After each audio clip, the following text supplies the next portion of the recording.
Let us consider exercise 6.2. First question, fx is equals to 3x plus 17 and we need to prove that this function is strictly increasing function on capital R. Now because 3x plus 17 is a polynomial function, hence it is continuous and derivable.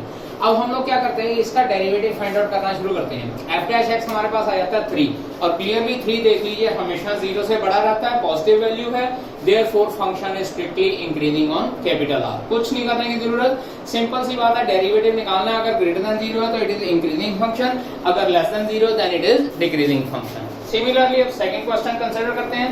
fx is equals to e raised to 2x on capital R. Capital R मतलब real numbers. Again e raised to 2x is continuous and derivable.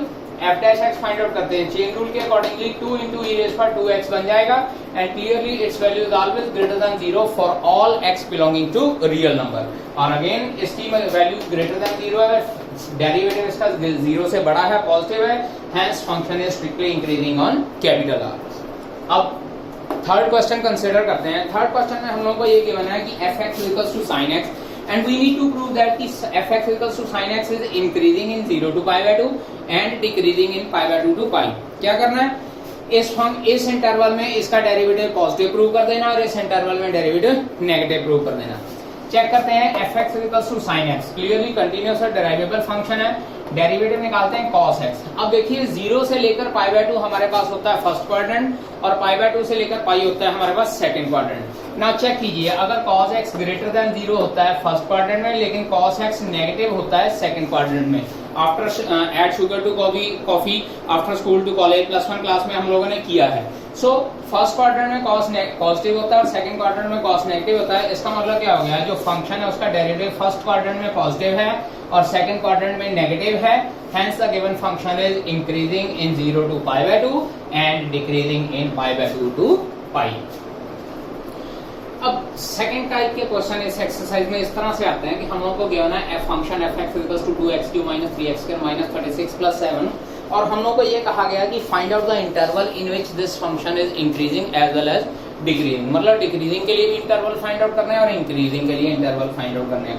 यहाँ पे हम लोगों को कोई interval closed interval वगैरह नहीं दिया तो हम लोग कैपिटल R कंसीडर कर लेंगे इसकी डोमेन. सबसे पहले f dash x find out करेंगे और f dash x find out करने के बाद हम लोग इस तरह से इसके फैक्टराइजेशन कर लेते हैं. 6x² - x - 6 will become x - 3 to x + 2. अब जब इंटरवल फाइंड आउट करना होता है तो क्या करना है कि हम लोगों ने f dash x को 0 पे इक्वल पुट कर देना. जब दोबारा रिपीट कर रहा हूँ, f dash x को 0 पे इक्वल पुट कर देना और जब 0 पे इक्वल पुट किया हमारे पास दो पॉइंट्स आ गए 3 और -2. और जब ये दो पॉइंट को हम लोग नंबर लाइन के ऊपर रिप्रेजेंट करते हैं तो चेक कीजिए हमारे पास ये 3 पोर्शन बन जाते हैं. और ये 3 पोर्शन हमारे पास कौन कौन से बनते हैं, पहला बनता है -∞ to -2, उसके बाद -2 से लेकर 3, उसके बाद 3 से लेकर ∞ तक. चेक कीजिए मैंने कहीं पे भी क्लोज इंटरवल नहीं डाली है क्योंकि क्लोज इंटरवल का मतलब होता है दैट पॉइंट इज इंक्लूडेड और उस पॉइंट को इंक्लूड करने का मतलब है कि फंक्शन का डेरिवेटिव 0 है. So we are not supposed to consider that point. So इसीलिए हम लोग हमेशा ओपन इंटरवल डालते हैं. अब पूरे के पूरी नंबर लाइन जो है इसकी डोमेन अगर कंसीडर की जाए कि 3 सब पार्ट्स में डिवाइड हो गई है. पहली है -∞ to -2, second -2 to 3 and third is 3 to ∞. अब उसके बाद हम लोगों ने क्या करना था, एक छोटा सा इस तरह से टेबल बना लेते हैं जिसमें लिखते हैं interval sign of f dash x और उसके बाद रिमार्क्स. अब पहले अगर इंटरवल -∞ to -2 कंसीडर करते हैं, -∞ से लेकर -2, -2 तक का मतलब है कि -2 से छोटे नंबर लेने हैं. लेट अस कंसीडर -2 से स्मॉल नंबर जो हम लोग कंसीडर कर लेते हैं, -2.1 कंसीडर कर लेते हैं. अगर -2.1 इस f dash x में पुट करते हैं, चेक कीजिए ये भी नेगेटिव आ जाएगा और ये भी नेगेटिव आ जाएगा. दो नंबर नेगेटिव आ गए इन इंटरवल्स में और नेगेटिव इनटू नेगेटिव हमारे पास आंसर होता है पॉजिटिव.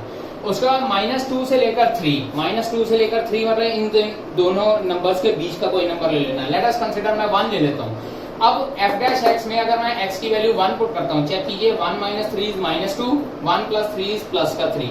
तो -2 इंटू प्लस का 3 यानी कि negative into positive answer will come out to be negative. हम लोगों ने यहाँ पे सॉल्व करके नहीं दिखाना, सिंपली इस तरह से एब्रिविएशंस के थ्रू ही शो करना है. And third one is 3 to ∞. Let us consider मैं 4 नंबर पुट कर देता हूँ, 4 - 3 4 + 2. अगेन दिस इज पॉजिटिव और अल्टीमेटली मेरा आंसर पॉजिटिव आएगा. अब उसके बाद देखते हैं आंसर के ऊपर बेस्ड. अब क्योंकि हमारे पास इस इंटरवल में आंसर पॉजिटिव आया f dash x, इसका मतलब ये इंक्रीजिंग फंक्शन हो जाएगा. इस इंटरवल में आंसर नेगेटिव आया, इसका मतलब इस इंटरवल में फंक्शन डिक्रीजिंग हो जाएगा। Again in this interval answer is positive, that is F dash x is greater than 0, again function is increasing हो जाएगा। तो इसका मतलब मेरे पास यहाँ पे दो इंटरवल ऐसे आ गए हैं जहां पे ये फंक्शन इंक्रीजिंग है और एक फंक्शन ऐसा आ गया है जहां पे ये फंक्शन डिक्रीजिंग है। तो उसके बाद आंसर किस तरह लिखना है, hence function is increasing in -∞ to -2, 3 to ∞, या इसको हम लोग इस तरह से भी लिख सकते हैं -∞ to -2 यूनियन 3 to ∞। ठीक है, चाहे तो आप अलग अलग सेपरेटली इनको लिख लीजिए कॉमा साइन डाल के, या फिर आप लोग यूनियन का साइन डालने के बाद इसको इस तरह से लिख सकते हैं। और उसके बाद decreasing in the interval -2 to 3। 2 या 3 तरह के क्वेश्चन ही आते हैं इस एक्सरसाइज में से। पहला होता है प्रूव करना कि फंक्शन इज इंक्रीजिंग या फंक्शन इज डिक्रीजिंग। सेकंड होता है कि prove find out the interval in which the given function is increasing और डिक्रीजिंग। 2 तरह के क्वेश्चन ही आते हैं और 4 मार्क्स का क्वेश्चन इस एक्सरसाइज में से आता है, and that is quite important. Now let us consider 6 question E part. इसके बाकी के पार्ट भी सेम पिछले क्वेश्चन की तरह ही हैं, इसमें थोड़ा सा डिफरेंस है।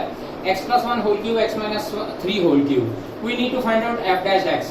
u into v का फार्मूला लगाते हैं, u as it is, v का derivative, v as it is और u का derivative along with chain rule of course. अब इन दोनों टर्म्स में से x plus 1 whole square और x minus 3 whole square common निकलता है, अंदर आ जाता है 3 into x plus 1 plus 3 into x minus 3। Solve करके इसको हमारे पास आ जाता है 6x minus 6। यहाँ से 6 बाहर निकाल देते हैं, हमारे पास टर्म्स आती है x plus 1 whole square, x minus 3 whole square, x minus 1।